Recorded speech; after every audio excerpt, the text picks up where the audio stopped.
我喺上邊見佢咧，仲喺度，即係喺度抹嘴啊，又拗痕啊咁樣，好古怪啲動作。加上頭先佢根本都未食晒，佢應該係肚餓嘅。咁我見屋企原來仲有一包豆豆落喺度，咁攞少少落嚟俾佢食下咯。唔多㗎，因為一陣間哥哥都會餵佢㗎啦，大概6、7點。係咯，係啊，食啦！原來佢都食㗎喎，佢真係肚餓啊！哎呀，我都話佢㗎啦。佢頭先只不過係俾行山人士嚇親啫嘛。唉，好開心啊！好啦，等佢慢慢食。好乖啊，快啲啦！個天都好似都想落雨咁添。俾少少佢食啦，嚇！好叻啊！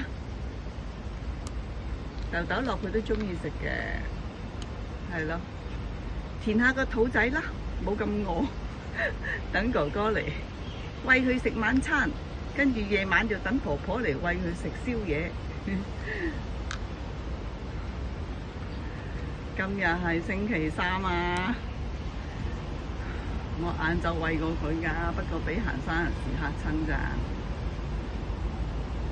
好叻啊！差唔多食晒。